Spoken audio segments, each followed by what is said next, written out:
ሁለቱ የከበሩ መረዳቶች የሚል ነው። በጣም የሚጠቅመን መልእክት ነው። ይሄ የምንኖርበት ምድር በጣም ትንሽ ዕድሜ ነው የምንኖረው። ከዘላለም አንጻር እንደ ውልብታ ነው የሚለው፣ እንደ ጤዛ ነው ይላል እና በዚህ በምታልፍ ምድር ላይ ግን ለዘላለም ነገር እንዘጋጃለን።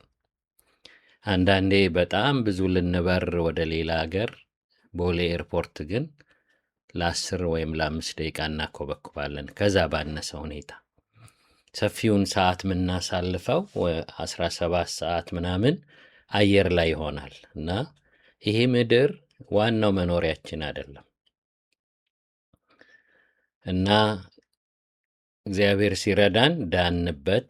ደግሞ በጣም ደግሞ ካስተዋልን ደግሞ የምንሸለምበትን ነገር ይዘን መሄድ እንድንችል ነው እና በሰማይ እግዚአብሔር ቢረዳን እዚህ ማወቅ ያለብንን ነገር እዛ እንዳይገባን ሁሌ የምለምነው ነገር ይሄ ነው። እዚህ ማወቅ ያለብንን ነገር ማወቅ አለብን። እነ ጳውሎስ ሳይሄዱ በማወቃቸው አክሊል እያሰቡ መሄድ ቻሉ። ስለዚህ በቃ እግዚአብሔር ስለሚረዳን ይህንን መልእክት ሳስታውስ ሳገለግል ሰዎች ለበጎ ስራ እንዲነቃቁ፣ ጠቃሚ እንዲሆኑ፣ ለቤተሰብ፣ ለሀገር፣ ለኮሚኒቲያችን ትልቅ አስተዋጽኦ አለውና ከብዙ ሸክም ጋር መልእክቱ ሰዎችን ለውጦ በእግዚአብሔር ፈቃድ ውስጥ እንዲገቡ ስለሚያነሳሳ በማስተዋል ነው የማገለግለው። እግዚአብሔር የተመሰገነ ይሁን። ለሙሴ መገለጥ እስኪመጣለት ድረስ በቃ ያልተፈጠረለትን ነገር ነበር የሚኖረው። የሌዊ ልጅ ነው። ቤቱም እናቱም አባቱም ሊያገለግል የተጠራ ነገድ ውስጥ ነው የተወለደው። መገለጥ ስላልመጣለት ግን የአንድ የምን ካህን እንደሆነ የማይታወቅ የዩቶር በግ ጠባቂ ሆኖ ሊያልፍ ነበርና ዘመናችንን በብዙ ማስተዋል እንድንኖር እግዚአብሔር ለምን እንደፈጠረ እንድናውቅ እና ይሄ አዌርነስ በጣም ይጠቅመናል እና የሙሴ በቁጥቋጦ የተገለጠ መገለጥ አስቀድሞ እሱን አወጣው። ከዛ ፋሚሊውን፣ ከዛ ወንድሙን፣ የእስራኤል መሪዎችን፣ ከዛ ሚሊዮን የእስራኤልን ሕዝብ ይዘው ወጡ። ስለዚህ አንድ ሰው የእግዚአብሔር ቃል መገለጥ የብቻው አይደለም ብዬ አምናለሁ። መጀመሪያ የሚወጣው መጀመሪያ አዌር የሚሆነው አገልጋዩ ነው። እኔ በዚህ ቃል አዌር ሆኛለሁ። ላገለግል በጣም እንድጨክን የሚያደርገኝ አንዳንድ ጊዜም ለማገልገል በጊዜውም ያለ ጊዜው የሚያቆመኝ ነገር ለዘላለም የመዘጋጃ ጊዜ ባልገባኝ ነገር እግዚአብሔር እንኳ ባልገባን ጊዜ ሁሉ እዛው የአገልግሎት ቦታ ላይ እንድንጸና ያደርገናል። እግዚአብሔር የተባረከ ይሁን እና ይችን ትንሿን ዘመን በማስተዋል እንድንኖር ትክክለኛ መረጃ እንዲኖረን የእግዚአብሔር ቃል የሚለውን አብረን እንድናይ ነው። ለአንብበውና ክፍሉን እንጸልያለን። እግዚአብሔር የተመሰገነ ይሁን። ምናልባት ዛሬ አገለግላችኋለሁ ብዬ አላሰብኩም ነበር፣ ግን ዛሬ እንደሚኖረን ሳውቅ ሰሞኑን በውስጤ ሞላውን ሌሎች ሰዎች ሰምተውት ኮሜንት ላይ በጣም ተጠቅመው ጌታን አመስግነው ጽፈው አይቻለሁ። እግዚአብሔር የተመሰገነ ይሁን። ይሄ መልእክት ሰውን ለሰው መልካም የሚያደርግ መልእክት ነው። ግቡን ያወቀ ሰው ለሰው በረከት ነው። አሁን ባለንበት ዘመን ሰው ከሰው እንዴት እንደሚወስድ ነው እንጂ የሚያስበው ሰውን እንዴት ሰጥቶ እንደሚባርክ አያስብም። ሁል ጊዜ መንግስት እንኳ በቀደም እዛ ሲልቨር ስፕሪንግ ከአንድ ወንድም ጋር ቀጠሮ ይዘን ጌት አለ ገብተን ፓርክ የምናደርግበት ምንም ኖቲስ አልተጻፈም። ገብተን የት ይሆን የሚከፈለው እያልን አይ ክፍት ካረጉት ስንመለስ ይሆናል ብለን ስንመጣ ትኬት አስቀምጠውልናልና ሆም ተብሎ ነው የሚደረገው። ሰው የተለመደ ቦታ ሲያቆም ትኬት እንደሚሰጡት ያውቃሉ ሰዎች። በግለሰብ በመንግስት ደረጃ ሰው ከሰው የሚወስድበትን ሁኔታ ነው። አስቀድሞ አሁን ከኮቪድ በኋላ እንዴት በሰው ውስጥ መንጠቅ እንዴት እንዳለ በመንግስታት ይህ ሁሉ ከሰው የመውሰድ ነገር ከምን ይመነጫል ከተባለ ግለሰብም ህዝብም ለማን መኖሩን ስላላወቅን ነው። አሁን ራእይ ቢኖረን ጌታ አስነስቶኛል አገለግላለሁ ብንል ዞሮ እግዚአብሔርን አይደለም የምናገለግለው፣ በእግዚአብሔር ጸጋ ሰዎችን ነው የምናገለግለው። እግዚአብሔርን ማገልገል አንችልም እኮ ታውቃላችሁ። እግዚአብሔር አይዟህ ይባል ወይም ደግሞ የሆነ ነገር አንሰጠው አደል? ድሮ ለልጆቻችን ሞግዚትን ቀጥርና ስናወራ ለልጄ ሞግዚት አገኘው ምናምን እንላለን እንጂ በትርፍ ጊዜዋ እሷ አታዝለንም። እኛን የተቀጠረችው ለልጅ ነው እና እግዚአብሔር ማንንም ሰው ለራሱ አገልጋይ እንዲሆን አይፈልግም። በሰው በኩል ነው፣ ሰው በመጥቀም በኩል ነው እግዚአብሔርን የምናገለግለው። ለዚህ ኮንሽስ ስንሆን ሰውን ስናወራ ቃል እንመርጣለን። ከሰው ጋር ስንገናኝ ምንድን ነው ለዚህ ሰው ማረገው ነገር እንላለን። ኮንሽስ እንሆናለን። ጌታ በእኔ አልፎ ከሊትን ምን ሊያደርግላት ፈልጎ ነው? ለዚህ ነው የሚከፈተው። እንዲህ ቢሆን ታውቃላችሁ ጦርነቱ፣ ዘረኝነቱ ሁሉ አይኖርም ነበር። እና ለዚህ ሁሉ ሰውን የሚቃኝ መልእክት ነው እና ጳውሎስ ከገዳይነት ለሰው ወደ መሞት እስኪመጣ ድረስ ያደረገው ይሄ እውነት ነው። በደማስቆ መገለጥ ባይኖር ኖሮ ሄዶ የሚፈጃቸው ሰዎች አደጋ ውስጥ ነበሩ። የአንድ ሰው ትክክለኛ መገለጥ ማግኘት ያለ መገለጥ በነበረ ጊዜ ሰይጣን እሱን ድራይብ ሲያደርገው የሚጎዱ ሰዎችም ሰውየው መገለጥ ሲያገኝ ይተርፋሉ። ሊገድል እየሄደ እኮ ነው። ሳኦል ሊገድል እየሄደ ነው። ያ መገለጥ እሱን ብቻ አይደለም ያተረፍ፣ በሱ የሚሞቱትን ሰዎች እና የእግዚአብሔር ቃል ሰዎችን በመገለጥ ውስጥ ማስገባት ብቻ ሳይሆን ባላዋቂነታቸው ሰይጣን ሰውን ከሚጎዱበትም ሕይወት ስለሚመልሳቸው በእነሱ የሚጎዳ ሰው ይተርፋል። ስለዚህ በዚህ እውቀት ነው ይህንን መልእክት ሳገለግል ደስ እያለኝ ነው። እግዚአብሔር የተባረከ ይሁን። ክፍሉን ላንብብላችሁና ከቻላችሁ ሌሎችንም ሰዎች አሁን ባላችሁ 1 ደቂቃ ኢንቫይት አድርጓቸው፣ እስቲ ቴክስት አድርጉላቸው እንዲማሩ። መልእክት እንዳለኝ ስለማስብ ሁል ጊዜ ኑ እንስማ ምናምን ማለት ልማድ አለኝ። ምክንያቱም እኔን እንዲያዩ ሳይሆን የእግዚአብሔርን መልእክት እንዲሰሙ ነው። እግዚአብሔር የተባረከ ይሁን። አሜን።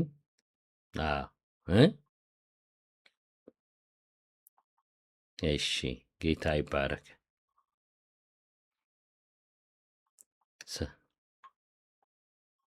እሺ፣ አይ በቃ እንትን የምታደርጓቸውን ሰዎች ላኩላቸው በእናንተ በኩልና ለአንብበውና እንጸልያለን። እግዚአብሔር የተባረከ ይሁን። በእነዚህ በሁለቱ እጨነቃለሁ፣ ልሄድ ከክርስቶስ ጋር ልኖር እናፍቃለሁ፣ ከሁሉ ይልቅ እጅግ የሚሻል ነውና።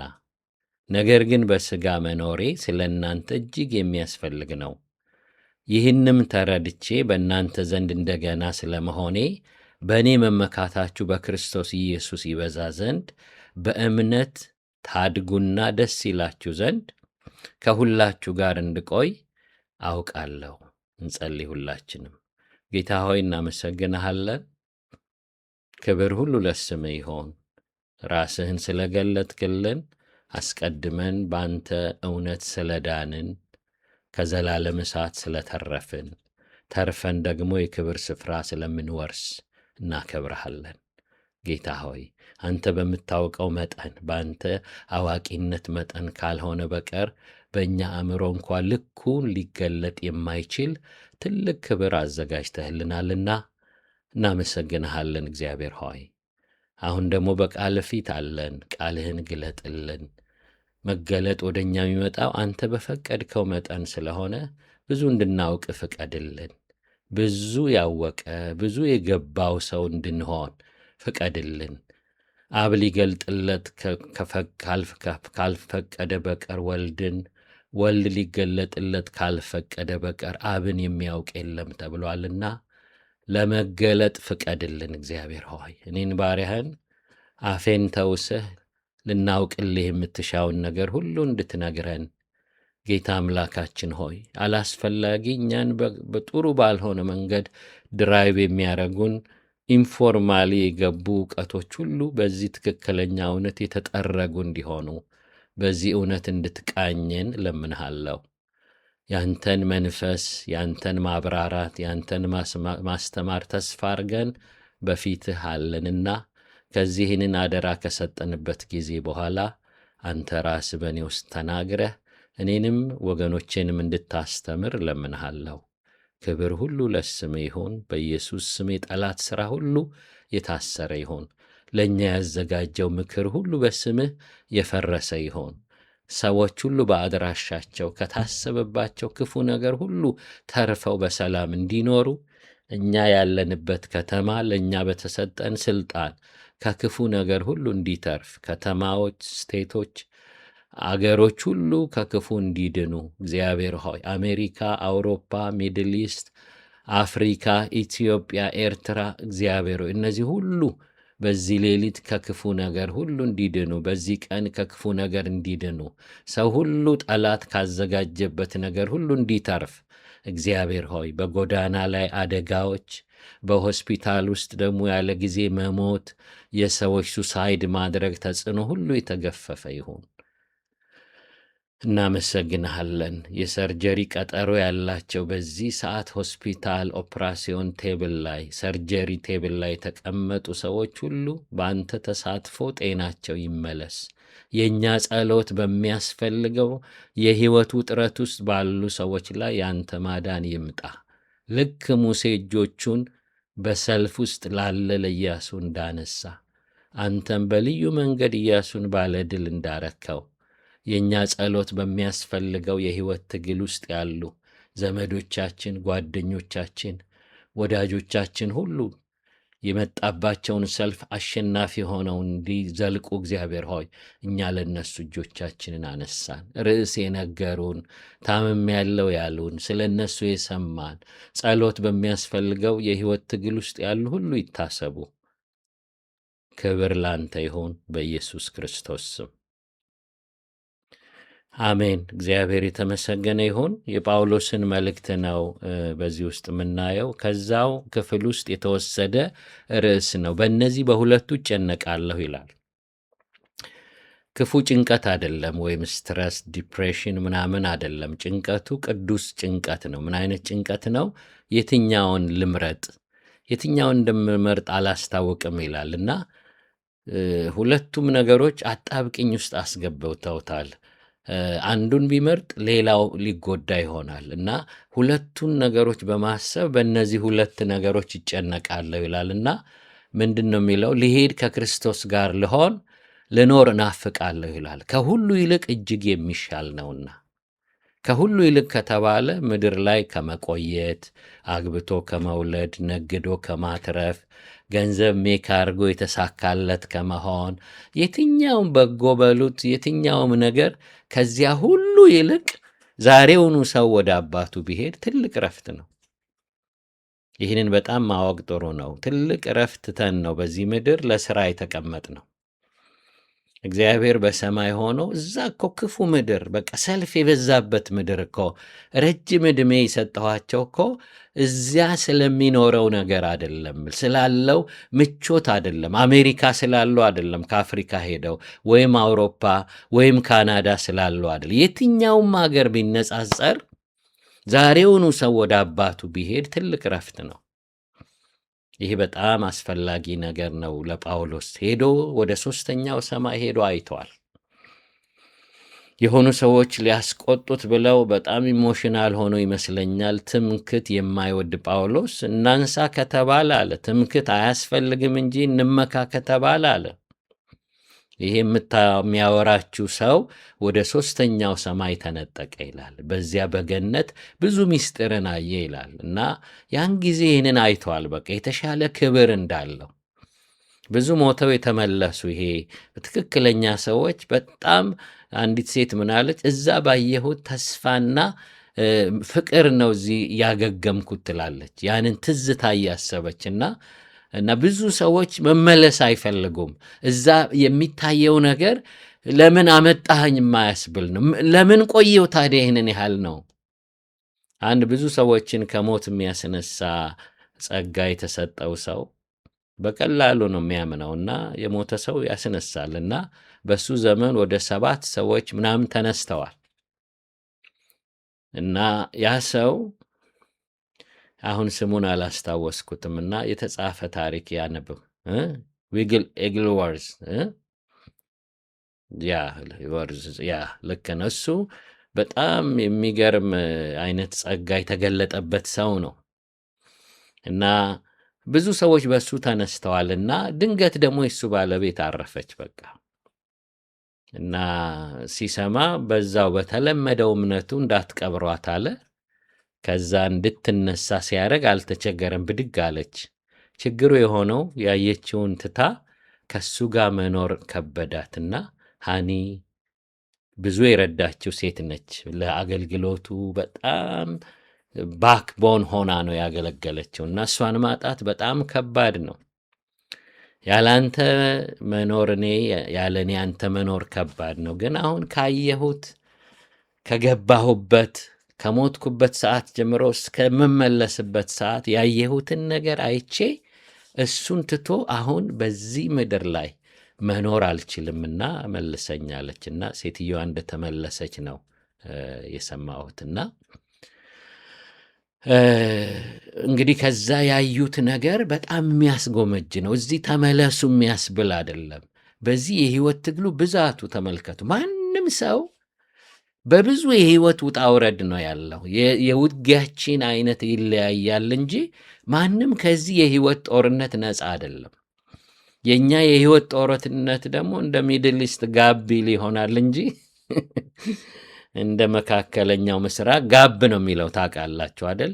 ይረግብና እንደገና ብድግ ይላል። ተኩስ ጀመሩ ይባላል። እንደሱ ነው የኛ የህይወት ትግል ጋብ ነው የሚለው እንጂ ቶታሊ የምናርፈው እዛ ስንሄድ ነው። ክብር ለእግዚአብሔር ይሆን እና በዛ ያለው ነገር የሚያስጎመጅ ነው። እኔ ጳውሎስን ስስለው ብዙ ጊዜ ይህን በመናገር ነው የምጀምረው። ትናንትም በነበረኝ አገልግሎት እሱን ነው የምናገረው እና እንዲሁ በምናባችሁ ስትስሉት ጳውሎስ በተወሰነ ደረጃ ነው የምንገምተው አይደል? ውስን ነን እኛ።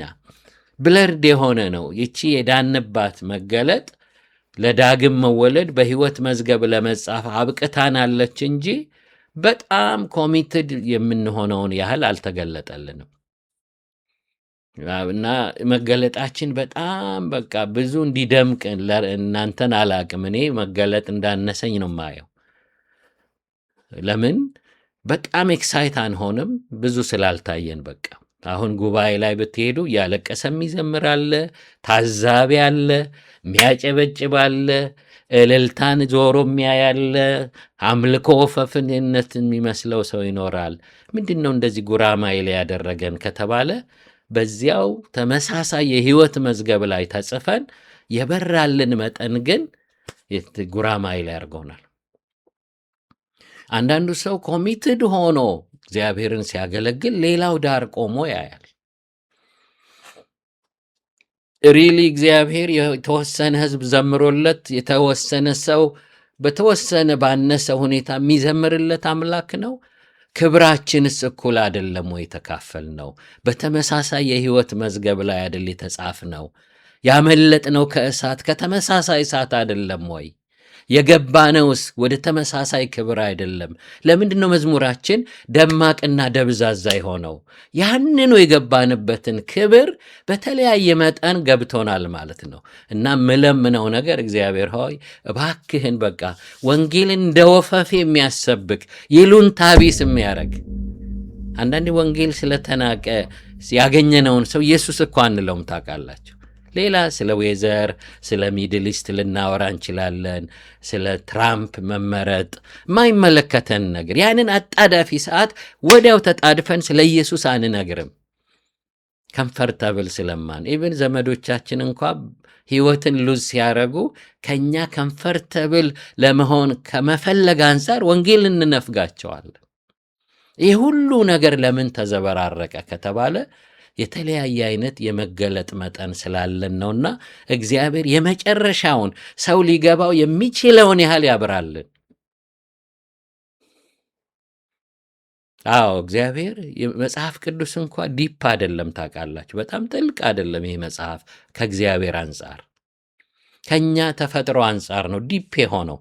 ኮሚኒኬት ለማድረግ በእኛ ቁመት ልክ ክሉ ለመስጠት የተጻፈ ነው እንጂ መጽሐፉ በሚለው ልክ አይደለም የምንወርሰው ርስት። አንዳንድ ልጆች የሆነ በጣም የሚያንገዳግድ ጥያቄ ይጠይቁናል አይደል? ከዛ ለመመለስ መልሱን የምንናገርበት ነገር ትልቅ ሆኖ እያለ ልጅ ይህንን መልስ ትሸከመዋለች ይሸከመዋል ብለን አስበን በእቃቃ ጨዋታ በልጅ ድምፅና ቋንቋ አውርደን ስናብራራ ምን ይሉናል ወልጆቻችን? ዋው የኔ አባት ዲፕ ነው የሚያብራራው በቃ ምናምን። ሪሊ ዲፕ ነው ለእኔ ያ ነገር አይደለም፣ ለነሱ ነው። እግዚአብሔር ዲፕ ነው የምንለው እኮ በእኛ መጠን ነው እንጂ የምንወርሰው ርስት መጽሐፉ ክሉ ነው የሰጠን። አንዳንዱ ነገር አይገባም፣ ከእውቀት ከፍለን እናውቃለን። ያ ቀን ሲመጣ ግን እርሱ ስለኛ መገለጥ በማያስፈልገው መጠን ደግሞ እኛ በግልጥ ደግሞ እሱ እናየዋለን። የምንወርሰው ርስት ክቡር እንደሆነ እናያለን። እና ጳውሎስ እዛ ጋር ገብቶ ያየው ነገር ኤክሳይት እንዳረገው መጨረሻዬ ነው ብሎ እንኳን መጣሁ ባለበት ሰዓት ይመስለኛል ጳውሎስ ሳይ ኤክሳይት ሆነ። እንዲህ የሞቱ ሁሉና አብርሃም እዚህ ያሉ እነ ኤርምያስ ምን ጉድ ነው! በዚህ መጠን መቼ ምድር ላይ ተነገረን? አዎ መጽሐፉ ክሉ ነው ሰጣችሁ እንጂ እኔና የኔ ነገር ሁሉ ከተባለው በላይ ነው። ለዚህ ነው የተገለጠው ለእኛና ለልጆቻችን፣ የተሰወረው ለእግዚአብሔር። አንዳንድ ጊዜ ሰው ይፈላሰፋል ሥላሴ ሳይገባው። ኢየሱስ ጨርሶ ሊገባን አይችልም። ታውቃላችሁ፣ በደብዛዛው ይገባናል እንጂ በሱ ልክ ሊገባን አይችልም። ስለዚህ ከእውቀት ከፍለን እናውቃለን። አንዳንድ ጊዜ የተለያዩ አፕሊኬሽኖች አሉ፣ ሶፍትዌሮች አሉ። አሁን እነሱን ለመጠቀም ስናስብ ፕሮግራም የጻፈው ሰው ፕሮግራሙን የጻፈበት ኮድ ሌላ ነው። በቃ ኮምፕሊኬትድ የሆነ ግን አምጥቶ እኛን ኮሚኒኬት ልናረግ በምንችልበት ሁኔታ ኮሚኒኬት ያደርገናል እንጂ ያ ሶፍትዌር ያመጣልን ፎቶ ወይም ኢሜጅ ከጀርባው ብዙ ጥቅጥቅ ያለ ኮድ አለው። የፕሮግራመሩን ያህል ስለዛ ፎቶ ማወቅ የለብንም። እኛ ጋር መጥቶ ያንን መልክ እስካሳየን ድረስ ግን ምን እንጠረጥራለን? ኮምፕሊኬትድ በሆነ የኮድ አሰራር ፕሮግራም የሚያደርጉ ሰዎች እኔን ኮሚኒኬት አድርገውኛል። ለዚህ ነው አንዳንድ ሶፍትዌርን በየጊዜው በማወቅ የምናድገው። ስልካችን እንኳ ያለውን ፊውቸር የሆነ ጊዜ መጥተው ይነግሩናል። የአይፎን ተጠቃሚ የሳምሰንግ ተጠቃሚ ብለው ከኛ ጋር የነበረውን የማናውቀውን ነገር ይነግሩናል። ይሄ ስራቸው የሆኑ ሰዎች አሉ። ይሄ ነገር አለ ብዬ ወደ ስልክ ይገባለሁ። እንኳን መንፈሳዊው ነገር ግዙፍ ነው። እግዚአብሔር ይባረክ። የምንወርሰው ርስት ትልቅ ነው። እሱ ብቻ አይደለም፣ የተረፍንበትንም የእሳት ብርታት እሱም በቋንቋ አይገለጥም። ድቅድቅ ጨለማ ከዚያ ወጥተን ወደሚደነቅ ብርሃን ወስዶናል። ሃሌሉያ! ክብር ለእግዚአብሔር ይሁን። ስለዚህ ጳውሎስ በጣም ተደስቶ ገርሞኛል፣ ይሄ ነበር የተዘጋጀው፣ ዓይን ያላየው ያልከው፣ ጆሮ ያልሰማው፣ እግዚአብሔር ለሚወዱት በሰው ልብ ያልታሰበ እግዚአብሔር ለሚወዱት ያዘጋጀው። ዋው! ይሄ ነው የበራልኝ፣ ለዚህ ነው የተጠራሁት፣ የሕይወት መዝገብ ላይ የተጻፍኩት፣ ይሄ ሲቲዝንሽፕ ቤኔፊቱ ይሄ ነው። ይገርማል በጣም ሲዘል ጳውሎስ። ደስ ብሎሃል? አዎ። ግን እንዳትደነግጥ፣ አንተ መጥተህ ለመኖር አልተጠራህም። እዚህ መምጫህ ሌላ ጊዜ ነው። ግን የአገልግሎትህን መጠን ከዚህ እውቀት እንዲነሳ አይተህ እንድትሄድና ሰዎች ወደ ገባህበት ወደዚህ ወዳዘለለ ክብር በአንተ ምክንያት ተሰብከው እንዲመጡ፣ የእግዚአብሔር ልጅ የኢየሱስ ወንጌል ከንቱ እንዳይሆን፣ ብዙ ተደግሶ የሚመገብ እንዳያጣ ወርደህ የሚሽን አገልግሎት እንድትፈጽም፣ በአንተ ሰዎች እንዲድኑ። እንዴት ወይ ባላዩ ይሻል ነበር። አሁንማ ካየሁት ነገር ጋር ያንን የማይመች ነገር ሳነጻጽረው እኮ ሊከብደኝ ይችላል። ግድ የለም ጸጋ ሰጥሃል፣ በቃ ተቆረጣው። በዛ ሁኔታ ሰዎች ተደብድቦ ነው ራሱን ሲስት እዛ የሄደው ተብሎ ይታመናል። ጳውሎስ ከዛ ከተቀጠቀጠበት ራሱን ከሳተበት ነገር ብድግ ሲል አሁን ማነጻጸሪያ ይዞ ነው የተመለሰው። እግዚአብሔር ይባረክ። ማነጻጸሪያ የሌላቸው የድሮ ዘፋኞች ኢትዮጵያ ለምለሚቱ ሀገሬ ብለው ሲዘፍኑ እውነት መስሎን ነበር። ያላቸው ኢትዮጵያ ነው ያለች፣ የሚያውቋት እሷን ነው። ስለዚህ ድርቅ እንኳ ቢሆን ላዩት አንድ ዋርካ አልፎ አልፎ ላለ ቁጥቋጦ ዘምረዋል። ደግሞ አባይ ያለ የሆነ ጊዜ የሚደርቅ ደግሞ እንደገና የሚመጣ ኒያግራ ፎልስን አላዩም። አሜሪካ ያለ ስዕል የሚመስለውን አረንጓዴ ነገር አላዩም። እኔ ኖርዝ ካሮላይና መጥቼ ሳይ ነው አየ አገሬ ዘፋኞች አልኩት። በሕይወታችን ወገኖቼ ሰዎች የሚያነጻጽሩት እውቀት ከሌላቸው ስለምን ዋጋ ይክፈሉ? ስለምን ጨክኑ? ወገኖች በድርቅና ለእግዚአብሔር ኑሩ እያልን ከምንጮህ ትርፉንም መንገር ይሄንን ዋጋ ስንከፍል፣ ለዚህ ነው ጳውሎስ ለእኛ ይገለጽ ዘንድ ካለው ክብር ጋር የአሁን ዘመን ስቃይ ሲነጻጸር ምንም እንዳይደል አስባለሁ አለ። ሪሊ የጳውሎስ መከራ ምንም አይደል ሊባል የሚችል ነው? ያየው የክብር መጠን ገኖ ካላየው እኮ እኛ ብንሆን በእኔ የደረሰ በማንም አልደረሰ የምንል ሰዎች ነን እኮ። በቃ የሆነች ትንሽ የእኔ ከሰው አይገጥም እኔን ብቻ ነው መከራ ያበላይ ነው የምንለው። እንደ ጳውሎስ የመጀመሪያውን 39 አንዴ ብንገረፍ የጳውሎስ ጀርባ ተተልትሏል። ለዚህ ነው እኔ የክርስቶስን ማኅተም ተሸክሜ ዞራለሁ የሚለው። ተጠብሷል ጀርባው። ምልክት ሹራቡን ካወጣ ለክርስቶስ የተንገበገበው ነገር ጠባሳው ምልክት ማንም አያድክመኝ ይላል። ወደ ኋላ እንድመለስ ሕግን እንድቀበል ማንም አያድክመኝ። እኔ የኢየሱስ ክርስቶስን ማኅተም ተሸክሜ እኖራለሁ። ከክርስቶስ መስቀል ውጭ ሌላ ነገር ላለመስማት ቆርጫለሁ ይላል። ወገኖቼ አንድ ሲጎድል አይሁድ 40 ሙሉ አይገርፉም። 39 ቁጥር ነው። 5 ጊዜ ገርፈውታል። ያ መግረፊያ አንዳንዴ በጀርባ እየተገረፈ አንጀት የሚዘረግፍ ነው ይባላል። ሰቅጣጭ ነው። ገላን ደም በደንብ የሚያደርግ ነው። ከዚህ ነገር ጋር ብዙ ተጨምሮባቸዋል። ጳውሎስ ያላየው የመከራ አይነት ደብዳቤ እንኳ ሲጽፍ እስከዚህ ሰዓት ድረስ እንኳ እንራባለን ይላል። እኛ እንኳን አንዳንዴ ታሪክ ተለውጦ እንዲነበርኩ አሁን ጳውሎስ ላይብ እየተራበ ነው ሰዎችን የሚያጽናና ደብዳቤ የሚጽፈው። በዚህ ሁሉ መከራ ትልቅ መከራ በሕይወቱ እያለፈ የእሱ የመከራን ትልቅነት አስቡ። ምንም እንዳይደል ካስባለው የምንወርሰው ርስት ሄዶ ባየው በጳውሎስ መለኪያ ወገኖቼ ከዚህ ብሶትን፣ የተጠበሰን ገላ፣ ስለ ክርስቶስ መንከራተትን፣ እነዚህን ሁሉ የሚልቅ ካሳ ከመሆን ያለፈ ክብር ተዘጋጅቶልናል። አንዳንድ ጊዜ ወገኖቼ እርግጠኛ አይደለሁም እንጂ ሳውዝ አፍሪካ ያሉ ጥቁሮች ስማርት የሆኑ ሰዎች መጥተው እስከሚያውቁ ድረስ ገበጣ በዳይመንድ ይጫወቱ ነበር ይባላል። ገበጣው ውስጥ ሲጫወቱበት ዳይመንድ ምን እንደሆነ ስላላወቁ የሆኑ በዚህ የታወቁ ፈረንጆች አባይ በረሃ የከበረ ድንጋይ አግኝተው በማይነቃባቸው ሁኔታ እረኞችን እያሰባሰቡ እሱን ይዘው ይሄዱ ነበር አሉ። እና አንዳንድ ፈረንጆች ያንን የከበረ ድንጋይ ይበሱትና እንደ ሆነ ጌጥ አድርገው ሲሄዱ ፈታሹ እየሳቀ ከሄደ በኋላ ነው የታወቀው አሉ።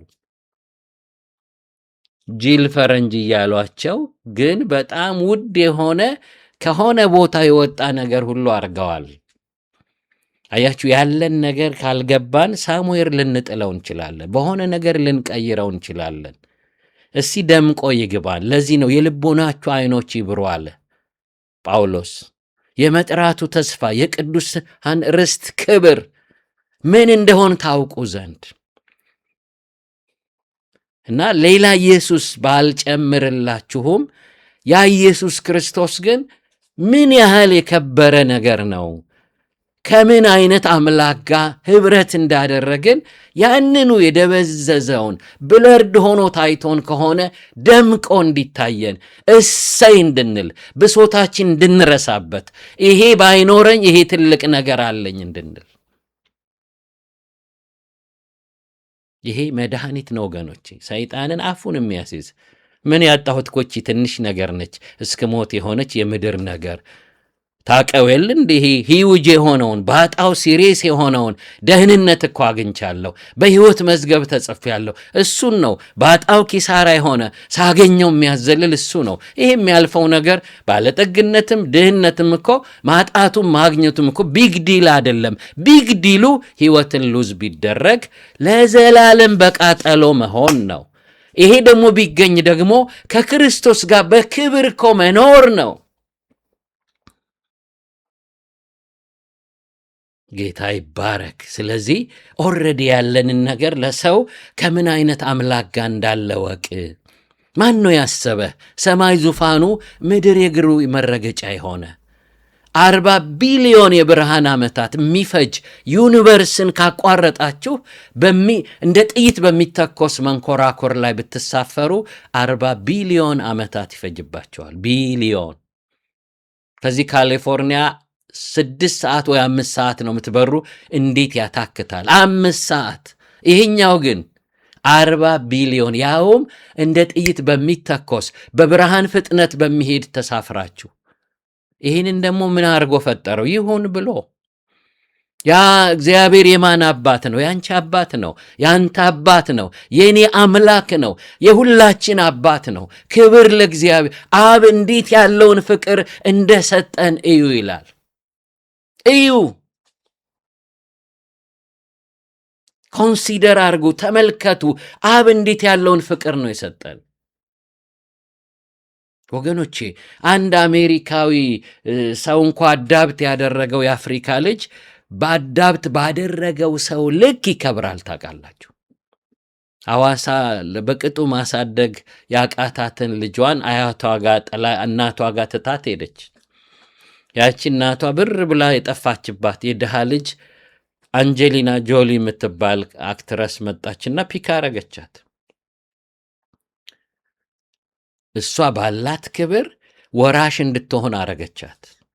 በየጊዜው ከለሯ እየተቀየረ መልኳ እየተዋበ አሁን የቢዝነስ ኦነር አርጋታለች።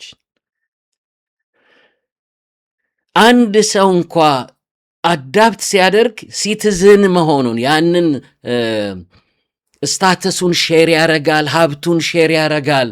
ግን እኛን አዳፕት አድርገው እኛን ተቀብሎ ልጆች ያረገን ማን ነው? ሰማይ ዙፋኑ ምድር የእግሩ መረገጫ ነው። የአንድ አሜሪካዊ ሰው እንኳ አዳፕሽን ወገኖቼ ሼር የሚያረገው ነገር ታድሎ ይባላል። ሰው ወገኖቼ ሰማይን ይሁን ብሎ የፈጠረ የክብር ብዛት ያለው አምላክ የእኛ አባት ሲሆን ምን ልንወርስ እንደምንችል ከአባታችን የተነሳ መገመት እንችላለን። እግዚአብሔር ይባረክ። ይሄ እውቀት ከሌለን አላዋቂነታችን ላይ አድቫንቴጅ መጥቶ ሊተክዝ የማይገባውን ሕዝብ ያስተክዘዋል። ገብቷችኋል? ወደ $1 ቢሊዮን አካውንታችሁ ሆኖ ያ ምንም ባይመስላችሁና ትንሽ ሽርፍራፊ ሳንቲሞች በጣም አጋናችኋቸው ቢጠፉባችሁ ሰይጣን ይመጣና 5 ሳንቲም ጠፋብህ፣ 20 ሳንቲም ጠፋብህ ብለው አለማወቅ ነው ዲፖዚት የተደረገው ትልቅ እያለ። ስለዚህ አሁን ሰይጣን እድል እንዲያጣ ይሄ ካልተነገረ ሰዎች ገመድ ይይዛሉ። ክርስቲያኖች ጸልየው ባህር ውስጥ ይገባሉ። ክርስቲያኖች ጸልየው መርዝ ይጠጣሉ። ይሄ እውነት ከተገለጠ ወገኖቼ ሰይጣን እድል አያገኝም። የከበርን ሰዎች ነን። ትልቅ አምላክ ይሄ ነው የሚያቆመን። የህይወት ትግል በጣም አስቸጋሪ ሙት ሙት የሚል ምድር ላይ ያለዚህ መገለጥ ሰርቫይቭ ማድረግ ከባድ ነው ወገኖቼ። ይህ ሲገባችሁ ግን ብሶታችሁን ትረሳላችሁ። ድኛለሁ፣ ይሄ መጽናኛችሁ ይሆናል። እና ጳውሎስ በዚህ ሁሉ ነገር ውስጥ ሆኖ ትወርዳለህ ሲባል በቃ እንግዲህ ምን ላርግ? ይህንን ያየሁትን ነገር ሰዎች አይውረሱ አልል፣ ሰልፊሽ ሆኜ ልቅር አልል። እንግዲህ ከላከኝ በቃ ሰራለሁ ብሎ ወረደ። አሁን እስር ቤት ውስጥ ሆኖ እንደሚገደል እያሰበ ነገር ግን የሞቱ ትራንስፖርት እንደሆነ ያውቃል። እናቴ በጌታ ምክንያት ታስራ ነበርና በየጊዜው የአፓዎች መንግስት ያሰራቸው ሰዎች እየተጠሩ ይረሸኑ ስለነበር ስማቸው ወይ ተነግሮ ያደሩ ሰዎችን እንዴት አድርገን ማጽናናት ያቅተናል። እንደ እብድ ይሆናሉ። የነገ ሞት ያስደነግጣችኋል። ይህንን ሰው ደግሞ ቀድመው ነግረውታል እኮ እንደ በግ ነው ምናርድህ፣ ተቀልተ ነው የመሞቻውን አይነት ነግረውት ቀድሞ እንዲጨንቀው ነግረውታል። እሱ ግን አልጨነቀውም። አገልግሎት ያደላድላል። ጢሞቴዎስ እንዲህ አርግ፣ በቃ በእኔ የደረሰብህ አይድረስ ነበር። ያው ጉዶኛል፣ በል ተሸሸግ ነው አደል? ከእኔ ጋር እንደኔ መከራን ተቀበል ይላል። ለጦር ያዘመተውን እንደሚያስደስት ታማኝ ወታደር አብረህኝ መከራ ተቀበል ይለዋል። የሚጠቅም እውቀት ነው አደል? አሁን እየነገርኳችሁ ያለ ነገር። እግዚአብሔር የተባረከ ይሁን። ስለዚህ ይህንን ትልቅ ነገር ስለተረዳ ምን ይላቸዋል? ሊሄድ ከክርስቶስ ጋር ልኖር ናፍቃለሁ፣ ከሁሉ ይልቅ እጅግ የሚሻል ነው። ሃሌሉያ። መለስ ብሎ ደግሞ ምን ይላል? በሥጋ መኖሬ ይላል፣ ነገር ግን ይለዋል፣ ያፈርሰዋል። ያንን ያ ሁሉ ዛሬ ብሄድ እየፈለግኩ አሁን ከአሜሪካ በጣም በጣም አስቸጋሪ ሪሞት ኤሪያ ራእይ ኖሯችሁ ብትሄዱ ምን ይረዳችኋል? ከአሜሪካን እኮ የመጣው እዚህ ስራ ነው ያመጣኝ የሚለው ነገር ኮስተር ብላችሁ ስራችሁ ላይ ፎከስ እንድታረጉ ያደርጋችኋል። በጣም ሞቃታማ ሊሆን ይችላል፣ ወባ ያለበት ሀገር እዛ፣ ወይም ለቢዝነስ ሄዳችሁ ሊሆን ይችላል። ፎከስ የምታደረጉ ቶሎ ጨርሳችሁ ወደምታውቁት ሀገር ለመሄድ ነው አይደል? ቶሎ ስራዬን ጨርሼ አሜሪካ ልመለስ ነው የምትሉ፣ ገጠር ውስጥ ገብታችሁ። ምክንያቱም ያ ትዝታ ያወረዳችሁ ነገር ላይ ነው ፎከስ የምታደረጉት። አሁን የምናነጻጽረው ነገር ስለሌለ ሙሉ ፎከሳችን ምድራችን ላይ ነው፣ ጉዳዮቻችን ላይ፣ የምናገኘው ነገር ላይ፣ ስራው ላይ አይደለም። ስለዚህ በሥጋ መኖሬ ደግሞ ስለ እናንተ እጅግ የሚያስፈልግ ነው ይላል። አንዱ እጅግ ከሁሉ ይልቅ እጅግ የተባለው የእሱ ወደ ጌታ መሄድ ነው። እሱ በቃ ከውድድር ውጭ ነው ይላችኋል። ዛሬ ብሄድ አይቼዋለዋ። ወደ 3ኛው ሰማይ ተነጥቄ አንድ ሰው 200 ሰዎች ኢንተርቪው አድርገዋል። ከሞት የተመለሱ ሰዎች በአንድ ቋንቋ ተመሳሳይ ናቸው አለ። ቃል የለንም፣ ዝም ማለት ነው የሚሻለው። ያ ያየነው ነገር ከቋንቋ በላይ ነው ይላሉ አለ። አንድ በዚህ ይመሳሰላሉ አለ። ሌላው ሁሉም ከሰው ለማግኘት አይደለም የሚኖሩት። ከዛ በኋላ ቮለንቲር የሚደረግበት ቦታ ላይ ነው ሲሯሯጡ የምታዩቸዋል። ምክንያቱም እዚህ ሰርቶ ሰማይ ማጨድ እንዳለ ገብቷቸዋል። ብዙ ሰው እዚህ ቤት ሰርቶ ኑሮውን አስተካክሎ መኖርን ግብ አድርጎ ይኖራል እንጂ ሰማይ ሲሄድ የሚሻገር ለአክሊል የሚሆን ነገር እዚህ ሆኖ አይሰራም። ለምድር ስማርት ሆነው የተማሩትን ያህል ቢዝነስ ሜክ ያደረጉበትን ያህል ማብቂያ ለሌለው ዘላለምስ ስለ አክሊል በዛ ስለ መድመቅ አናስብም። እግዚአብሔር በዘላለሙ ነገር ደግሞ ስማርት ያርገን። ጥሩ ነው በምድር ላይ ስማርት መሆን። ትምህርት ሰው ሲተው እኛ ተምረን ጥሩ ውጤት አግኝተን የተሻለ ኑሮ መኖር፣ ሞኞች ባንሆን፣ ጥሩ ተማሪ ብንሆን ጥሩ ነው። ደግሞ ሰርተን ደግሞ የግላችን ቤት ቢኖረን እሱም አስፈላጊ ነው። በዚህ ስማርት የሆነውን ያህል ነገ ትተነው የምንሄደውን ቤት ለመስራት በጣም ጎበዝ የሆነውን ያህል ሄደን የምንገባበትን ሌላ ክብር ደግሞ እዚህ ሆነን በመስራት ደግሞ አንታወቅም። ምድራዊ ስማርትነት ነው። እከሌኮ ጎበዝ ነው፣ ከአንድም 2 ቤት አለው እንዴ፣ ተምሮ እኮ ፒኤችዲውን ይዟል። ጉብዝና ነው፣ ስማርትነት ነው። ለሚቀጥለው ዓለምስ እሱ ማብቂያ የለውም። በዛ ያለውን ክብር ሳምታይም ትታችሁት አትሄዱ።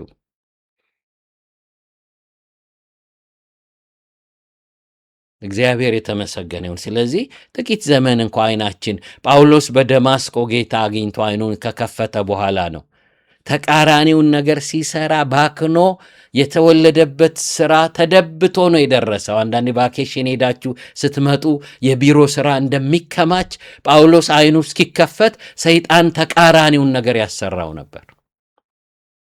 ልክ አይኖቹ ሲከፈቱ በጣም ባለው ዕድሜ ተሯሩጦ ስለ ሩጫው ማለቅ አውርቶ ከሩጫው ማለቅ በኋላ ወደ ጌታ ሄደ ማለት ነው። እግዚአብሔር የምንሰራውን ስራ ለሰው የምንሰጠውን ነገር አሟጠን ጨርሰን በእኛ ተለክቶ የተሰጠ ሩጫ ተሟጦ አልቆ በክብር ወደ እሱ እንድንሄድ ጌታ አይኖቻችንን ይክፈት። ሃሌሉያ። ሁሉም ሰው በከሌ ይህን እሰጣለሁ ብሎ በተለያየ ቀለም፣ በተለያየ አሰባበክ ስታይል፣ በተለያየ ያዘማመር የተለያየ አይነት ጸጋ በየሰው ሁሉ ህይወት። ለዚህ ነው ስትንበረከኩ ስትሰበሰቡ ለአንዱ ትንቢት አለው፣ ለአንዱ መዝሙር አለው። ልክ የአክቲቭ የሚሆን ጸጋ አለ። በእኔ ብቻ አይደለም፣ በሌላው ሰው በኩል ደግሞ እግዚአብሔር የተመሰገነው። ስትሰበሰቡ ስንሰበሰብ አንዱ ይሄንን ይስጥ ተብሎ ተወስነዋል፣ ሌላው ደግሞ ሌላ እንዲሰጥ። እግዚአብሔር ይባረክ። በዚህ እውቀት ለዚህ ነው ስብስብ ስንል የሆነ ሰው ቃል ወደ ልቡ ይመጣል፣ ራእይ ያያል ምናምን ይሆንና ጉባኤው በአንዱ ወደ ሌላው አልፎ መንፈስ ቅዱስ ታንጸን እንወጣለን። ስለዚህ እግዚአብሔር ይባረክ። እኛ ጋር ታጭቆ ልንሰጠው ያለ ነገር ተሟጦ አልቆ አንድ ሊሞት ጥቂት ጊዜ የቀረው ፓስተር ምን አለ? አሁን ስራዬን ጨርሻለሁ። ስኬት ማለት ዳይ ኢምፒቲ ማለት ነው አለ እንጂ ረጅም ዕድሜ መኖር አይደለም። እንደ ኢየሱስ ከዚህ አንጻር በአጭር የተቀጨ ወጣት ሰው የለም አይደል? ግን ሩጫውን ጨርሶ ነው የሄደው። ተልኮውን አባቱን አስደስቶ። ገብቷችኋል? አንድ ሰው ስለ ማቱሳላ ሲናገር በቃ ዝም ብሎ ትክክል ያልሆነ ህይወት ነው የኖረው። በደንብ ካጠናችሁት አለ በጥፋት ውሃ ነው የሞተው ራሱ አለ። አሟሟቱ እንኳ ረጅም ዕድሜ አይደለም፣ ጥቂቷን ዕድሜ ምን ሰጥተህ ሂድ ተብለሃል። ያ ይለቅ ዳይምፒቲ ነው። አንዳንድ እሱን ከጨረስን ላያቆየን ይችላል። እግዚአብሔር ስራው ነው እንጂ እኮ እዚህ መጥተህ ብታርፍ ይሻላል ሊለን ይችላል። ምክንያቱም እግዚአብሔር ይባረክ። አንድ ሰው ምን አለ? ብዙ ጠቃሚ ነገሮች ያሉት መቃብር ውስጥ ነው አለ። ሰዎች ሳይጨርሱት የሄዱት መጽሐፍ፣ ጅምር ራእይ፣ በሁሉም አቅጣጫ ሰው ውስጥ ተቀምጦ ነገ ሰራዋለሁ እየተባለ ያልተጨረሰ። ስቲቭ ጆብስ ትዝ ይላችኋል? የአፕል ካምፓኒ ሲኢኦ። ብዙ ነገር በሱ መጥቶ ዓለምን በቴክኖሎጂ አስደንቋል። እና የመሞቻው ቀን ላይ አንድ ነገር እያስተዋወቀ ነው። ላይቭ የሞተው ዩቱብ ላይ አለ እና ይናገራል። አብረው የሚሰሩ ሰዎች ተሰብስበው ይሰሙታል። ንገረን ይሉታል። ያስባል፣ እንዴት ላስረዳ፣ ኢትስ ኮምፕሊኬትድ ይላል። እና ከፊቱ ያለ ሰው ጀስት ትራይ ጊቭ አስ ኤ ክሉ ምናምን ይለዋል። እሱን ሲሞክር ነው ተንሸራቶ በጣፊያ ካንሰር ምክንያት ሰውየው ህይወቱ ያለፈ። አሁን ሊናገረው የነበረ ቴክኖሎጂ ይዞት ነው የሞተው። ከዛ ወዲህ ስንመጣ ደግሞ የጸጋ አይነት ብዙ አይነት ሰው የሚያነጽ የሚጠቅም ነገር ተጠቅጥቆ ሰው ብዙ ሰው እሱን አሽጎ አስቀምጦ ሰይጣን ተቃራኒውን ነገር ሰጥቶ ሊጠቅም ተወልዶ ሲጎዳ ኖሮ ያልፋል። እግዚአብሔር ይርዳንና ከሩጫችን ማለቅ በኋላ ዕድሜያችን እንዲያልቅ ጀምረን ሳንጀምረው መሀል ላይ ሆነን በቃ ሳንጨርሰው እንዳንሄድ። ለዚህ ነው ይሄ መገለጥ የሚያስፈልገው። ዛሬ የደማስቆ ብርሃን እንደ ጳውሎስ ሊመጣልን አይገባም። ከነሱ መማር እንችላለን። ያ መገለጥ ነው ጳውሎስን አያችሁ፣ ሰይጣን እንዴት መሰሪ እንደሆነ ጠርጥሯል። ይህን ሳየው በጣም ፖቴንሻል ያለው ነው፣ ጥሪ ያለው ይመስለኛል ይላል። አንድ ሰው ጠንቋይ እናቴ ወሰደችኛል፣ አስወጭልኛል፣ ይሄ የኔ አይደለም አላለ። ተናደድኩ አለ። በቃ አዘንኩ። በቃ የእኔ ሲሆን አይታይ፣ የእሱ ነገር ጭልም ነው፣ ለሱ አስወጡልኝ ይህንን ምናምን አላለ። በኋላ እሱ ፓስተር ሆኗል። ስለዚህ ጳውሎስን ሲያየው ቸርች ፕላንት እንደሚያደርግ አሰበ። ይሄ ሚሽነሪ ነው የሚሆነው። በቃ ገመተ፣ ጠረጠረ፣ እውቀት ባይኖረውም። ስለዚህ ምን አለ? እንዲያውም እግዚአብሔር ለዚህ አይደል የፈጠረው እስኪበራለት ድረስ ያንኑ የተፈጠረለትን ነገር አፍራሽ ላርገው አለ። ስለዚህ የቅዱሳን ጠላት፣ ቸርች አፍራሽ፣ ቅዱሳንን አሳዳጅ ነበር። የደማስቆ መገለጥ ነው አይኖቹን አብርቶ ቸርች ፕላንት የሚያደርግ ሚሽነሪ ሆኖ አገሩን ሁሉ ዘግይቶ የመጣ ቢሆንም ቀድመው ከነበሩት የላቀ ጽሑፍ ጽፎ የሄደው አገሩን በወንጌል ያዳረሰ እግዚአብሔር። ወገኖቼ ከዚህ ሰዓት ጀምሮ መገለጥ ጨምርልኝ እንበል፣ ግድ የለም ብርሃንህን ጨምረው። መገለጥ ነው አሸባሪውን አገልጋይ ያደረገው። ቢንላድን እኮ ነው እዚህ መጥቶ ሐዋርያው ጳውሎስ የተባለው ታውቃላችሁ። በቢንላድን ልክ እኮ ነው ከኃጢአተኞች ዋና ሲል እኮ በእኛ ዘመን ጌታ ይባረክ እኔ ማረባ ነኝ የሚባለው አይነት ይሄ ፌክ ንግግር መናገሩ አይደለም። የምር ኒውዮርክ ለነበረው ፍንዳታ ማስተር ማይንዱ አፍጋኒስታን ገደል ስር ያለ ሰው እንደነበረ ሁሉ ለዛ ሁሉ የዘመኑ ስደት ማስተር ማይንዱ እሱ ነበር። ግን መገለጥ ወገኖቼ ይህን ሰው ከገዳይነት ለሰው ሟች እስኪሆን ድረስ የሞተው ለሰው ደህንነት ነው ታውቃላችሁ። እዚህ ከመግደል ወስዶ ለሰው ሟች አረገው። ስለዚህ መገለጥ ጨምሮ ይገላግለን፣ እንድንዘምር በቋሚነት ያለ ጊዜውም እንድናገለግል፣ ከፍና ዝቅ ሲል ሁኔታ አገልግሎት ምናገለግል ምናቆም እንዳንሆን፣ ከፍ ባለ በሁኔታዎች ቻሌንጅ በማይሆን ሁሌ ቋሚ በሆነ አገልጋይነት እንድንቀጥል እግዚአብሔር ለጳውሎስ ያደረገውን ቸርነት እግዚአብሔር ያብራልን እና ሁለቱ የከበሩ መረዳቶች ያልኩት ጳውሎስ የሚበልጥ ርስት እንዳለው አውቋል። የመጀመሪያው የከበረ መረዳት በምን ያህል ትልቅ መንግስት ነው ታጭተን የተመዘገብንበት፣ የመንግስቱ ሲቲዝንሽፕ ቤኔፊቱ ትሩፋቱ ምን ያክላል ከተባለ ወገኖቼ ቆጥረን አንዘልቀውም። አንድ ትንሽ ጸሎት የጸለይናት ጸሎቷ ትንሽ ናት እንጂ ውጤቷ ግዙፍ ነው። በቃ የሆነ ሰው እንደው 1 ደቂቃ እንኳ አትሞላም፣ ዘላለምን የምታሳምር ኢየሱስ ጌታ ሆይ ኃጢአተኛ ነኝ፣ አንተ ለእኔ መሞትህን አምናለሁ፣ ኃጢአቴን ደምስስ ብለን በአጭር የጸለይናት ጸሎት ዘላለማችንን አሳመረችን። ወገኖቼ እግዚአብሔር ይባረክ። ብዙ ሰነድ አልተጠየቅንም። አንድ ሎየር ምን አለ? በቃ ሚስተር ትራምፕ አሁን አክብደውብናል አለ።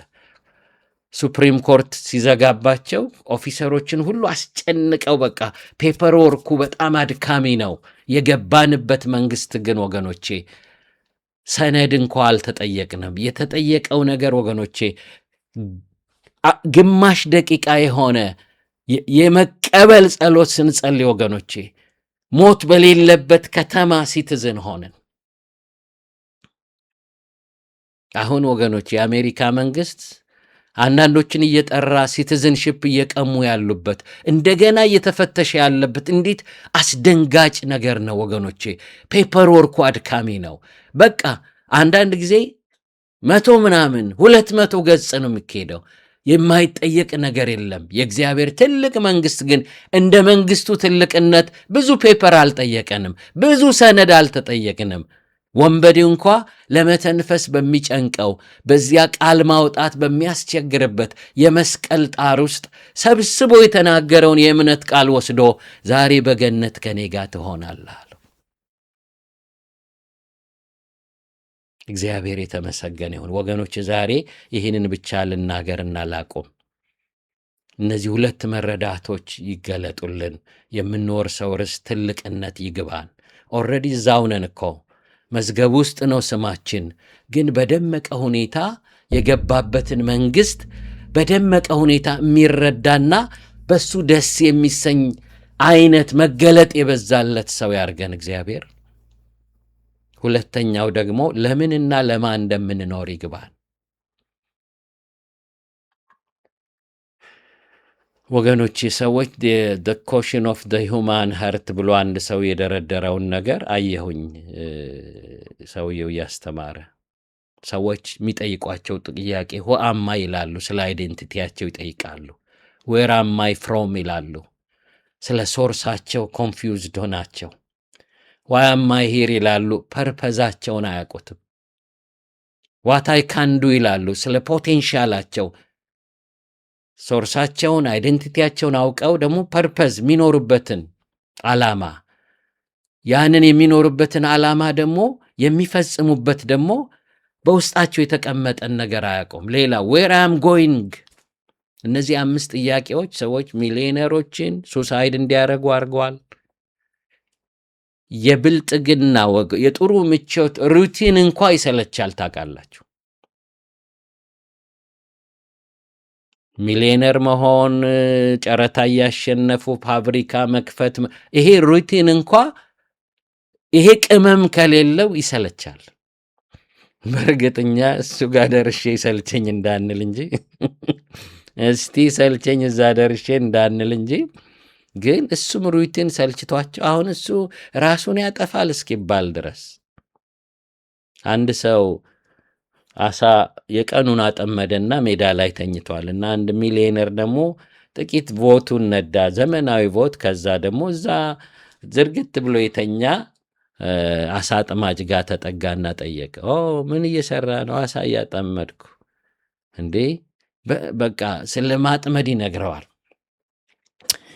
በቃ በጣም ብትሰራ ምናምን ጥሩ ነው ይለዋል። ከዛስ ይለዋል። ከዛማ በቃ የምታጠምድበት ሌላ ዘመናዊ ነገር ደግሞ ይኖርሃል። ከዛ የአሳ ፋብሪካ ታከፋፍላለህ። ከዛስ ይለዋል። ያንን ሁሉ ብሎ ከዛስ በኋላማ ሀብታም ትሆናለህ። ከዛ እየዞርክ ትዝናናለህ፣ ቢች ዳር መተም ሲለው አሁን የት ነው ያለው? ያለሁት አለ።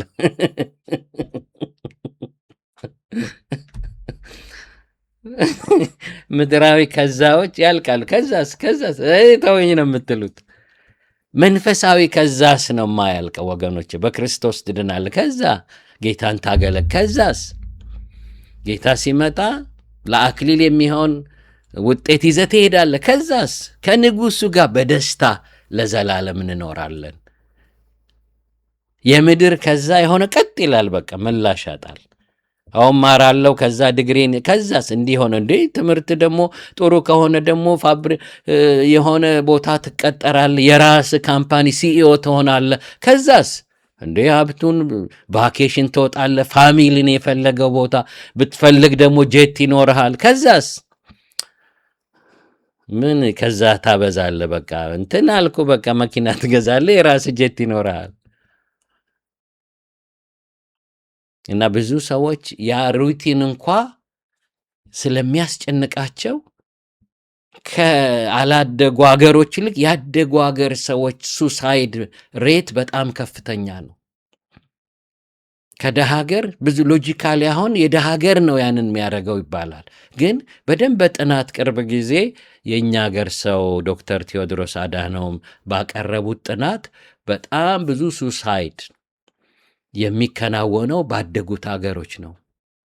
በጣም በቃ የማይገናኝ ነገር። ለምን? ለህይወታችን ቅመም መኪና አይደለም፣ ትዳር አይደለም፣ ልጅ መውለዳችን አይደለም፣ ወይም ጥሩ ውጤት ማምጣት። ይሄ ሁሉ አስፈላጊ ቢሆንም ለህይወት ትርጉም የሚሰጠው ክርስቶስ የእኛ ጌታ ሆኖ የእሱ ልጅ መሆንና እኛ ለተፈጠርንበት ዓላማ መኖራችን ነው። እሱ ነው ቅመም ወገኖች። እነዛኛ የገመትናቸው ነገሮች እንኳ ሳይኖሩ መዳንና ለሱ መኖራችን በራሱ ዓለም ይሄ ሲሆን ነው ብዙ ሰላም የሚሰጠው የሚለው ነገር ሳይኖረን እንኳ ሳትስፋክሽን ይሰማናል። ለዚህ ነው ወገኖች ምድር አልተገባቻቸውምና የበግና የፍየል ሌጦ ለብሰው ተንከራተቱ ይላል። አሁን ዓለም ይሄ ቢኖረን ነው ሰላም ያለው ጨርሶ የላቸውም። ተረጋግተው እንዳይኖሩ ስደት ላይ ናቸው። ግን በደስታና በሳትስፋክሽን ነው የሚኖሩት። ለተወለዱበት ዓላማ ነው የኖሩት።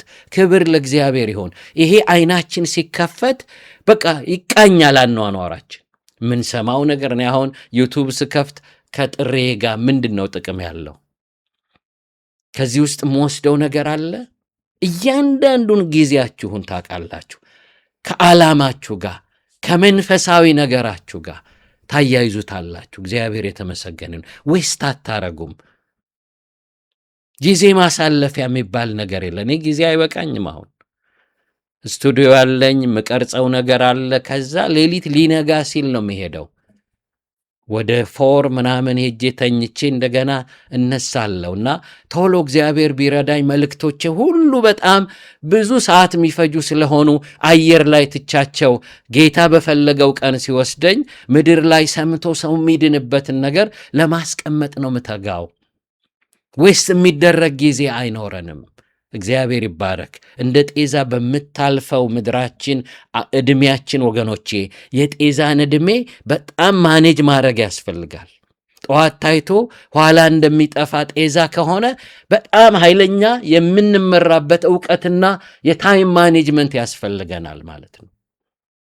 እንኳን ከንቱ ነገር ልንሰራበት። ጳውሎስ ከነቃ በኋላ ሩጫውን ጨረሰ። ከእናቴ ማኅፀን ሳለው የለየኝ አለ። ግን በ40 ዓመቱ ምናምን ነው የተገኘው። 40 ዓመት ተሰርቆ ነበር። ዛሬ ሁሉ ተሰርቆ እኮ ነው የሚኖረው። ዘፋኙ እኮ ተሰርቆ ነው እኮ ለመዝሙር ተወልዶ ለሴት ዳሌ የሚዘፍነው። ደግሞ አንዳንድ ምስኪን በጌታ ያሉ ሰዎች ደግሞ ክርክር ያደርጋሉ። እንዲህ ለሚቀጥለው ትውልድ ነው የምጽፈው፣ ዘፈን ኃጢአት አይደለም እያለ አንድ ሰው ፉል ታይም ስለዚህ ሲናገር ይውላል። ዲቤት ተዘጋጅቶ ክርክር። ወገኖቼ የተለያዩ ዘፋኞች ድምፅ አጋንንት አይደለም የሰጣቸው፣ ሚስዩዝ የተደረገ ድምፅ ነው። ለዚህ ነው ስንሰማው ጸጥ የምንለው፣ ሲንቆረቆር ስናየው ድምፀ መረዋነታቸው። እነሱ ሳያስተውሉ ኔክስት አልበሜን ይላሉ፣ ለሴት ዳሌና ሰውነት ሊዘፍኑ ጌታ ከረዳኝ ይላሉ። ወገኖቼ የሰው ላፕቶፕ ሲሰረቅ ሶፍትዌሩ ሁሉ አብሮ ተሰርቆ ስራ ያ ሶፍትዌር የሌባው እንደሚሆን ሰው ስለተሰረቀ ነው። ታለንቱ እነ ኦሳማ ቢንላደን ወገኖቼ፣ ይሄ የማኔጅመንት ሰውን የመምራት ታለንት እኮ እግዚአብሔር የሰጣቸው ሰይጣን ወሰደውና በጣም የእሱን አይኪ ተጠቅሞ አሸባሪ አረገው። ወገኖቼ ብዙ ሰው ያለው ነገር ሁሉ ከእግዚአብሔር ነው ቅዱሱ ነገር የተሰጠው። ሰይጣን ይወስደውና ያንን ፖቴንሻል ለክፉ ስራው ማስፈጸሚያ ያደርገዋል። እግዚአብሔር አይኖቻችንን ሲከፍት ግን ለምን መጠራታችንን አውቀን መኖር እንችላለን። ይሄ በጣም ውቅያኖስን በማንኪያ እንደማለት ነው የጀመርኩላችሁ። እግዚአብሔር ይባረክ። እንጸልይና እንጨርሳለን። ጌታ ምን አለን ለኛ? የት ነው ያለነው? ይሄ ሲገባን ወገኖቼ ሰው በእኛ አይቸገርም። የበረከት ሰዎች ነን። ምንናገረውን እንመርጣለን። በእኛ ምክንያት ሰው ከለቅሶ እንዲስቅ ነው እንጂ ጨምሮ እንዲያለቅስ አይሆንም። አንዳንዴ ሰው ጎድተን የሰራሁለት ሁሉ እንላለን። ታውቃላችሁ፣ በክፉ ስራው ሰውን በመጉዳት ሳትስፋይድ የሚሆን ሰው ገጥሟቸው አያውቅም? አለማስተዋል ነው ወገኖቼ። እግዚአብሔር ቢረዳን በእኛ ሰው እንዲጽናና ነው። አንዳንድ ጊዜ ሰዎች በቃ እንዲህ ሰው ጎድቶኝ ምናምን፣ ግን የተረፍኩት በሆነች ሴትዮ ነው፣ በሆነ ሰውን። አቤት እነዛ ሰዎች! ሳር ቅጠሉ ሁሉ ሰይጣንን በሚያገለግልበት ጊዜ እኛ ሰፈር ሲመጣ ሰው በእኛ ይጽናና። የእኛ ቃላቶች የሚያንጹ ይሆኑ። እግዚአብሔር ይባረክ። ለጽዮን አምላክሽ ነግሷል የሚሉ የጽዮን መልእክተኞች እግር ምንኛ ያማረ ነው ይላል። ሃሌሉያ! እግዚአብሔር ይባረክ። ሰው እኛን ሲያገኝ እንዲጽናና፣ የከፋው ሰው ሁሉ በእኛ እንዲያርፍ፣ እግዚአብሔር በእኛ ለሰዎች እንዲሰጥ፣ ሃሌሉያ! የበረከት ሰዎች እንድንሆን። አሜን ወገኖቼ። ሰው በእኛ እንዲጽናና። አንድ ሰው ደወለልኝ፣ እንቅልፍ አጥቷል። በቃ እንቅልፍ አጥቷል እና ስልኬ በጣም ተደርድሯል የተተወልኝና በኋላ ወገኖች በቃ ወደ እብደት ነበር የሚሄደው። በቃ መቋቋት ማቅቶታል። ከዛ ሲምፕል ቃል ነው የነገርኩት፣ እንጸልይ ያልኩት። ኔክስት ዴይ ስደውልለት ኧረ ከዛም በፊት እንደሱ አልተኛውም አለኝ። በቃ ያቺ ተርኒንግ ፖይንት ነች። ሰዎች በዛ ጭንቀት ውስጥ ይሆናሉ። አንድ ሰው ለ3 ወር ሳይተኛ ቸርች መጣ።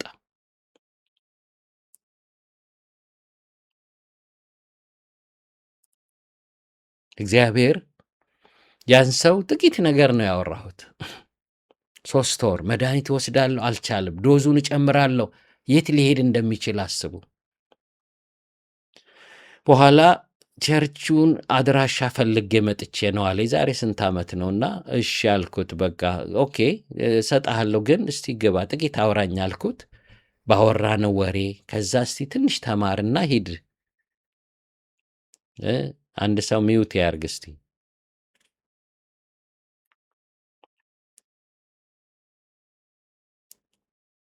እሺ ከዛ በኋላ ወገኖቼ የተሰበከው ስብከት እሱን ነካው። ስለ ጌታ ምሕረት ነው የሚያወራው። እግዚአብሔር ይቅር ካለ ይቅርታውን ተመልሶ አብዴት አያረግም። አንዳንድ ጊዜ ከባህሪው ጋር የሚቃረን የሚመስል ነገር አድርጓል። እዛ ጨርሶ አላስበውም ይላል። የሰውን የተወለንን ኃጢአት የማያስታውስ መሆኑን ይሄ ንግግር ፈወሰውና እስቲ ከቻልክ ጠዋትና 2 ሽፍት ነው ቸርች ያለን ስለው ጠዋት አልቻለም። ወይ ምነካው እያልኩኝ ከሰዓት ግን አይኑን እያሻሸ ገባ። በኋላ ምን እንደተፈጠረ ልጠይቀው ሳገኘው ፓስተር ምን እንደነካኝ አላቅም፣ እዚህ ደርሼ ሄድኩኝ ተኛሁ አለ። የ3 ወር እንቅልፍ ተቋረጣል። በቃ ያልተኛሁት ዘመን ሁሉ በቃ እዛ ሄጄ ተኝቼ አሁን ደንግጬ ነው አይንን እየጠራረኩ የመጣሁት አለ። ከዛ በኋላ የዛ ሰው የረፍት ኑሮ በጣም ደስ ይላል። እግዚአብሔር ወገኖቼ ይሄ ተጨማሪ ነገረኛ አይፈልግም። ይሄ ዓለም በቂ ክፉ ሰዎች አሉት። ይሄ ዓለም እኛም እንድንቀላቀል አይደለም። እኛ የተለየ ኑሮ ነው። ኢየሱስ ሲመጣ አንድ ሰው ዕቃ አሸክሞ 1 ምዕራፍ ቢወስድ አለ አንተ ጨምረህ ሄዳል። ሊያነጋግር እኮ ነው። ይሄ ለወዳጅ አይደለም። ሮማዊ ሰው ቀኝ ስለሚገዙ ናንተ ብሎ አሸክሞ ይወስዷቸዋል። ዘመን እስኪመጣ እያጉረመረሙ ነው ተሸክሙ መሄዱ። ጌታ መጣና አንድ ሰው ተሸከም ሲልህ ምን አርጋለ? ሌላ ምዕራፍ ጨምርለት። በቃ እዚህ ጋር ይበቃል ምናምን ሲል አረጋሽ ቤት ወስደዋል ሲል ቀና ያረጋል። ምንድነው የሆነው? ያንተ ጓደኞች እየተነጫነጩ አንድ እኮ ንጉሥ መጣ እኮ የፍቅር ጌታ። አረ እባክህ እሱ አስተምሮን እኮ ነው። እግዚአብሔር ይመስገን። በዓለም ካለው ታውቃላችሁ ጭካኔ ምንም እኮ ከጀርባው ትምህርት አለው ታውቃላችሁ። እነ ሂትለር ህዝብ የጨረሱት ከጀርባቸው ፍልስፍና አለ። አንድ ሰው ሲናገር ኒቼ የሚባል ክፉ ፍልስፍና ያለውን ሰው እንደ ነፍሱ ነው የሚወደዋል። ከሱ የመጣ ዘ ሰርቫይቫል ኦፍ ዘ ፊተስት ነው የሚባል አንድ ፍልስፍና አለ። ትልቁ አሳ ትንሹን አሳ የሚወጥበት ፎርሙላ። አውሮፓውያን መጥተው ወርቅ ሲዘርፉ እንዳያፍሩ ያደረገ። እንግሊዞች ሌቦች ሆነዋል።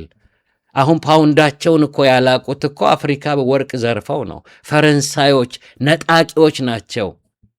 ይሄ ፍልስፍና ነው ነፍሰ ገዳይ ያረጋቸው። ሌላ ፍልስፍና እኛ የተለየን ተፈጥሯለን፣ አፍሪካ እንደ እንስሳ ያነሰ ነው ብለው ነበር። ኢትዮጵያ ውስጥ በገጠማቸው ጦርነት ድል ነው ያንን አይዲዮሎጂ ሁሉ የተፋለሰባቸው። ወገኖቼ ከተንኮል፣ ከንፉግነት፣ ከነጣቂነት ጀርባ ኢንፎርማሊ የገባ እውቀት አለ። ይህን ጠርገን ነው ወገኖቼ ለሌላው መኖርን የምናስተምረው። አድቫንቴጅ ከመምታት ይልቅ ለሌላው በረከት መሆን። እግዚአብሔር ይባረክ፣ ጌታ ይባረክ። እንጸልያለን። ጌታ ሆይ እናመሰግንሃለን። ይሄ እውነት ወደ ውስጣችን ገብቷል። የሰሙ ሁሉ ለሌላው ሰው በረከት ይሆናሉ። ከምንነጠቅበት ወይም በሞት ወደ አንተ ከምንሄድበት ቀን በፊት ወደ ሰማይ ስንሄድ ለሽልማት፣ ለክብር፣ ለድምቀት የሚሆን ነገር እንድንሰራ ደግሞ አዌር ሆነናል። ክብር ሁሉ ለስምህ፣ ውዳሴ ሁሉ ላንተ ይሁን። የቀረውን ጊዜ ሁሉ ባርክልን በኢየሱስ ክርስቶስ ስም። ጌታ ይባርካችሁ። ትምህርቴን ጨርሻለሁ።